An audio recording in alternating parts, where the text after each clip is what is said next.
everyone. Hi. Welcome back to our channel. And first of all, if you haven't subscribed, Please subscribe. We have lots of you watching our videos, but I know that you're not all subscribed, so please do, and then we'll pop into your notifications every week. So we're going to do fragrances today that are powdery. Yes, I think this was a requested video. I think it was. Yes. We've done some similar things before with other kind of fragrance families. So we thought we'd do powdery today because it's quite a popular one at the moment, particularly. Love this you category. love it. I've always loved this category. I like it as well, actually. So what is powdery? Good question. So what makes it powdery? I'll tell you a story as well, because I first started as a trainer in perfumery in 2000.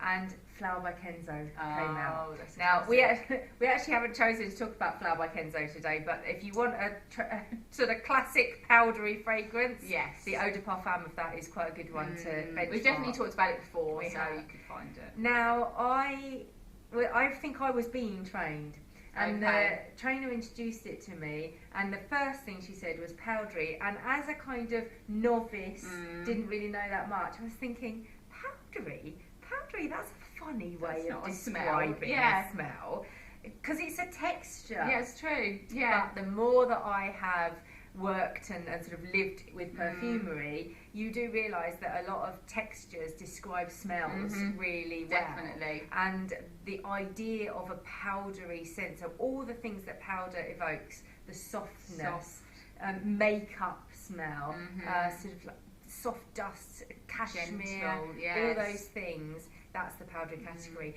And what are the ingredients? I mean, iris is a key one. Iris would be the key one, and we haven't done an iris video, have we? But just about the production of iris. I mean, iris is one of the most expensive ingredients to produce and put into perfume naturally. And they don't use the flower. No, they grow it and they harvest it and they use the root.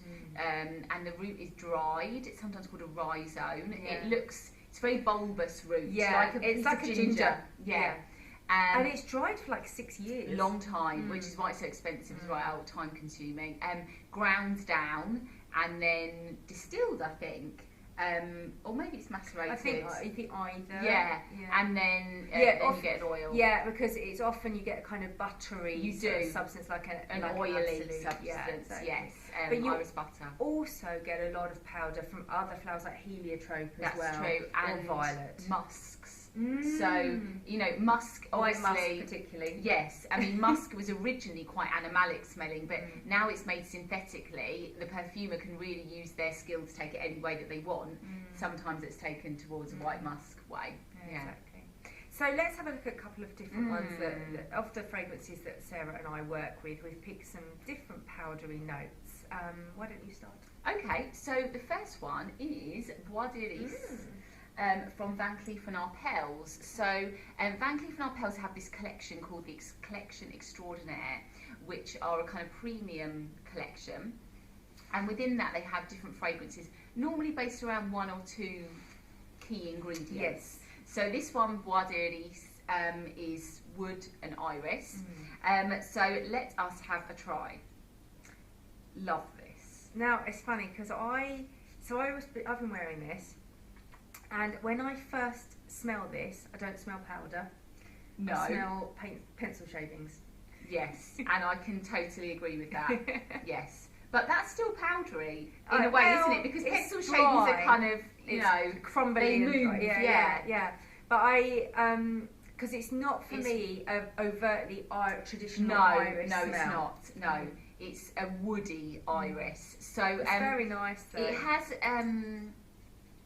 a kind of feel of the wood is gentle. It's like a driftwood on a beach with sand, with the powderiness of sand. It definitely is. I mean, you can imagine, because sand is powdery, right? So you can imagine that sort of softness, almost wetness underfoot. But you can imagine the kind of coziness of wrapping yourself up in like a blanket on the beach. That's the impression that I get when I wear this. It's warm. Yeah. It's not. It's definitely ambergris, but it's not like salty sea spray smell, like aquatic-y smell. No, but there is a saltiness that I'm Maybe getting. a bit salty, but not. I don't know. I'm just feeling like it, like you say, it's quite cocooning. Yeah, it's cocooning and warm and sort of sensual in a cashmere jumper way. Sophisticated, I think, as well. Actually, Yeah. I must. Yeah. It's lovely, actually, and I forget about these things. I was wearing it on Saturday, and I was thinking at the time, you know, how much I love it and should wear. And this is always the way with these videos. You know, we start researching for these videos and start wearing some of these things a lot, and then we think, oh, why don't I wear that every day? It's because I've got too many to choose from. You wear the same things, though, don't you? Always. You really do. So yeah, that's a good example of a powdery. If you don't want something too powdery. Yeah, it's dry. It's not for me like makeup powdery. No, exactly. Some of the not too powdery feminine. scents are like a powder puff. Yes. But this one isn't. This is more like warm cashmere stole type thing. Talking of things that we wear every day, something that is quite powdery that I always go back to time and time again is the Narciso Padre. Yes. Since this launched last year, I have been absolutely like drowning myself in it. I love it. I've got all the body products and everything. And it's just, I like the Narciso range anyway. Yeah, it's a nice line. You talking about musk earlier, that theme of musk runs through. I felt like and with woodiness. And woodiness, because there's cedar and vetiver in here. With sorry, I can't quite turn my body. With this one, you've got a sweetness in there, a sort of vanilla note. And this one to me smells more like makeup powder, like a lipsticky, sort of lip glossy, powder puffy. I can imagine some of the powdery scents that they evoke like the woman's boudoir. They do. This is much more floral as well, really floral. It has a lot of rose. It's quite bold rose, actually. Yeah, I mean, it so reminds me. Years ago, I used to wear that eau de parfum version of Classique, which I really loved. And this reminds me a little bit of. So if you like that, you'll like this. Rose, And it is that kind of getting ready, doing your makeup, you know. And also, you know those great big old talcum powder puffs that we used to get? I mean, I don't know if they even exist anymore, but my mum always used to have them when I was growing up in the bathroom. I always thought they were ever so exotic. She had one that was a big powder puff on a stick, you know. Gosh! Marie Antoinette. Sorry, Mum. It would go everywhere. How do you clean your carpet? The bathroom was covered in talcum powder because literally every bath time I'd be like in the cupboard getting my mum's dust. So it brings back those memories. But I love this. I mean, it's very traditionally feminine smelling, whereas the Bois d'Iris could be for, you know, it could be anything. I mean, you smell that Bois d'Iris now, and the woodiness is so prevalent. woody, whereas you smell the Narciso Padre and the floral, the sweet floral comes the through rose for sure. The other thing I love about this fragrance is the bottle. It is beautiful. It's that kind of skin-like peachy colour. Yeah. So I have a prop to share with you that I grabbed from our cupboard randomly. This is what this fragrance smells like to me. Ah, okay. A little bit of. Do you get that? Yeah, it is. I feel like this is glamour. Yeah. Where did this come from? No idea. If you honestly, we have a cupboard that's full of random props like this. This is like this fragrance. Yes, that's true. Yeah. Anyway, nice. I digress. Nice. What else?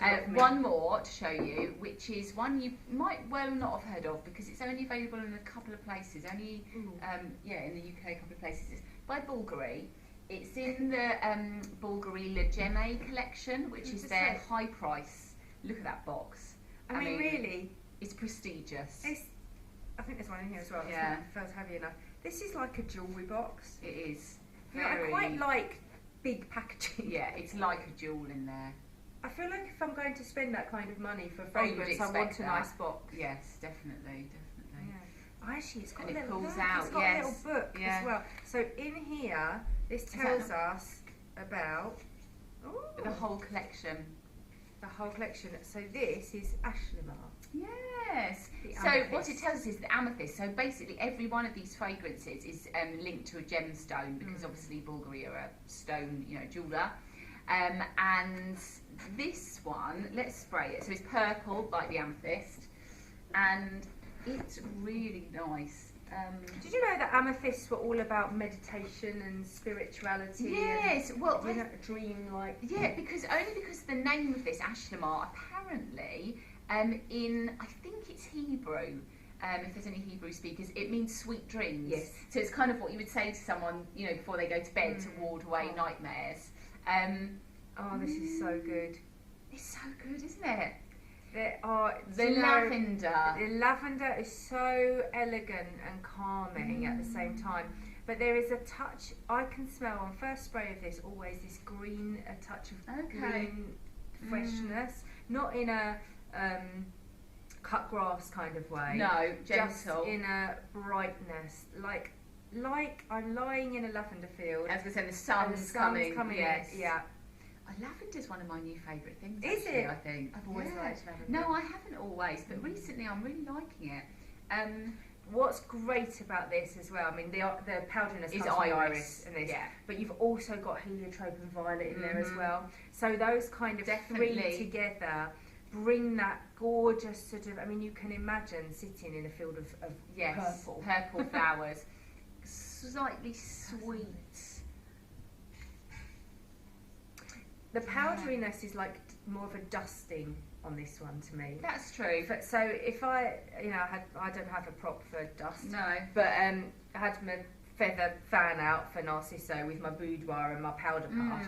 This is not like that for me. This is a kind of, you know, when the sunlight streams through the window and it captures like fine particles of dust in the air, and they're all like sparkling. Yeah. That's what it reminds me of. It's so beautiful. I mean, I cannot tell you enough how much you should try and seek this out, because it's just divine. And there is definitely, even though it's gentle, a longevity that comes with this fragrance when I wear it. Yes, they're eau de parfums, I think, concentration-wise. But the ingredients themselves are high quality. Yeah, really good. And there's overdoses of musk in this as well. So you've got that kind of almost white musky. It is very white musky, but yeah, definitely the violet is prevalent for me. Now the lavender's kind of died off a little bit. It's more the violet. And the powderiness of the iris and the musk. So yeah, a really nice fragrance, and actually all of these are quite unusual. Yeah, and the three of them that we've chosen are very different examples of powder, because you know you've gone from sort of almost like walking on a soft sandy beach to being in a boudoir with your powder puff and your towel, a gentle floral field of beautiful flowers and powderiness. So there is an earthy quality to that I like as well. Definitely. So there you go. I hope you enjoyed that little video on powdery fragrances, and we'll try and maybe do something different next time in another kind of family of fragrances. I mean, Let us know if there's anything. I have to look back and see what we've done. Yeah. But if you'd like a specific family talked about, then leave a comment and we'll try and get around to that. Yeah. Okay. Thank you. We'll see you next time. Bye.